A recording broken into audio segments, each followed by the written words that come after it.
BJP OBC Morcha സംസ്ഥാന secretary Ranjith Srinivas വധക്കേസിൽ വിധി പറഞ്ഞ Mavelikkara additional sessions judge VG ശ്രീദേവിയുടെ ഔദ്യോഗിക വസതിക്ക് സുരക്ഷ ഏർപ്പെടുത്തി.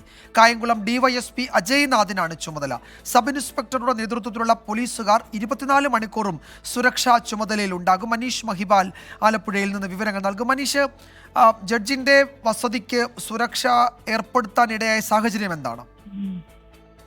വിജയകുമാർ, ഇന്നലെ ഈ വിധി വന്നതിന് പിന്നാലെ സമൂഹ മാധ്യമങ്ങളിലടക്കം വലിയ രീതിയിലുള്ള ഭീഷണി ജഡ്ജി VG വിനിതയ്ക്കെതിരെ ഉയർന്നു വന്നിരുന്നു. ഈ ഒരു സാഹചര്യത്തിലാണ് സംസ്ഥാന ആഭ്യന്തര മന്ത്രാലയത്തിന്റെ നിർദ്ദേശപ്രകാരമായിരുന്നു ഇത്തരത്തിൽ സുരക്ഷ. സാധാരണഗതിയിൽ ഇത്തരത്തിൽ വധശിക്ഷയൊക്കെ തന്നെ വിധിക്കുന്ന പശ്ചാത്തലത്തിൽ ജഡ്ജിമാർക്ക് സുരക്ഷ ഒരുക്കുന്നതാണ്. പക്ഷേ ഇതിൽ ഭീഷണി കൂടി വന്ന സാഹചര്യത്തിലാണ് കനത്ത സുരക്ഷ ഒരുക്കുന്നത്. ഒരു ഇൻസ്പെക്ടർ, ഒരു സബ് ഇൻസ്പെക്ടർ ഉൾപ്പെടെ 5 പോലീസുകാർക്കാണ് സുരക്ഷ അവിടെ നേതൃത്വം നൽകുന്നത്. ഒപ്പം തന്നെ കായംകുളം ഡിവൈഎസ്പി അജയ് നാഥിനാണ് ഈ സുരക്ഷാ ചുമതല ഉള്ളത്. ഇത്തരത്തിൽ, അതായത് കേരളത്തിൽ തന്നെ ഇത്തരത്തിലൊരു വിധി 15 പേർക്ക് ഒരുമിച്ച് വധശിക്ഷ തൂക്കുകയർ വിധിക്കുന്ന അത്യപൂർവമായ വിധി വന്നതിന് പിന്നാലെ സമൂഹ മാധ്യമങ്ങളിലടക്കം വർഗീയത ഒക്കെ തന്നെ പറയുന്ന പലതരം പോസ്റ്റുകൾ, പലതരം ഭീഷണികൾ ഉയർന്നു വന്നിരുന്നു.